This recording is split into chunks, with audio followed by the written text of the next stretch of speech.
Travel Journals.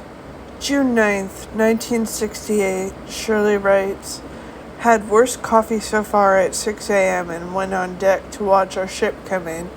Quite a thrill for all of us. Go through customs, never saw such a bunch of strangely mixed people. Had to cart luggage ourselves to taxi stand. Rather odd anyway, but get to Hotel Anja. It is on canal, an old, steps deep like climbing up a hayloft. Rooms small and narrow on second floor, kids on third, better than ours. No heat, they say, in summer, but it is cold in Amsterdam, but almost nice. We do have free showers, and nice too. We check our luggage till room's ready and go to General Travel Office for tour tickets. Have coffee and sweet at Sidewalk Cafe. Have the boat trip same as last year. Thoroughly enjoy it again. Girl is another young lady, Dutch girl. See the 4 or 5 type of facade, narrowest homes, quarter section, training, sailing ship, hospital boat.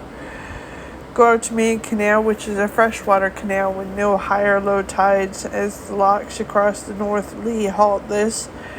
Otherwise, city would be flooded off and on. Holland is also 3 feet below sea level, but more about this later. Go back to funny room, a double bed on the small side, clean up and off to bus trip to Markham and Brendam.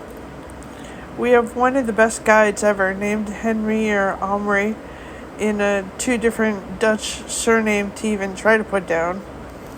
He's engaged, probably a long time, but in Holland they live together until the girl gets pregnant, then they get married. He says he is a drawing teacher in the winter, but I suspect he is an artist. Later about this. It is Sunday, and the people in Markham are very religious. We are told not to ask them to pose for pictures. They, that is some of them, dress in nature costumes, wooden shoes and all. Town is a dream out of a Disney movie. Old, but kept up. It's back in history for us. Pointed out a new highway being built that would connect Holland with Spain and Copenhagen. Story of windmills, which are now unnecessary with new control for power for the draining that goes on constantly on and on.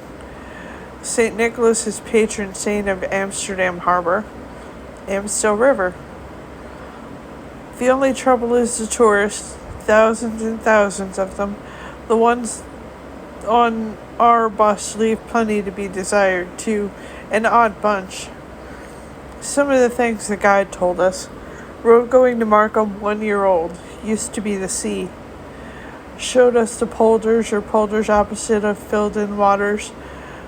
Water made into land. Dig canals all around an area. Drain water out. Build dikes. Keep out water by draining each night. Voila! Pretty soon, another polder in the Zuider Zee and more precious land.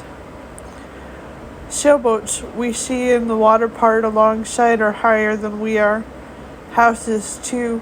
Everything oddly different in perspective if you think about it as you look. Very much of interest. Have to leave bus at Markham. Forgot to say went over by ferry. Beautiful ride. Get in boat now and go to Volendam. Another lovely town, but tourists almost under every rock and crack. Guide shows us a map on the wall and gives us a very good lesson in geography of the Netherlands. Hague, the capital of Holland. Amsterdam, the capital of Netherlands. Queen resides in neither. Forget the town. Show us what they intend to do further in the Zuider Zee. Much more, he tells us, so very enlightening. First, visit the cheese farm and see a process they go through to make Edam cheese. Saw the cheese in various stages. Had a couple of examples. It was delicious. Gouda cheese made elsewhere. Edam cheese is made with cream and milk right from the cow is in yellow paraffin and then wrapped in red cellophane. I buy Louise a Delft in blue ashtray for $4.60. Also a pair of earrings for pierced ears. Have tea with Ray in beautiful tea room. Time runs out and off. Back to Markham again on boat. Remember boatman in baggy Dutch pants. pick up bus and go back to Amsterdam. To beautifully educated guide, I like the Dutch. They're so civilized. Gar. Ask Henry to write the name of good second-class restaurant he most obligingly does. What a grand treat. There's no second-class place, but small, intimate place proudly serving French cuisine, music, and good atmosphere. Het Begnitin, look up name. We ordered meats, sauces as follows. I and Ray have Marseille. Dave has Bernet. Tom Dijon. Beer for us, cake for kids, good soup and kit, and coffee. Table was reserved, but the waiter accommodated us for 1 hour 10 minutes and then let us leisurely finish even when the party came in. It was expensive, $23.60, but we thought worth it and considered it one of the few splurges we will have. Back to the hotel, down interesting streets, and so to bed.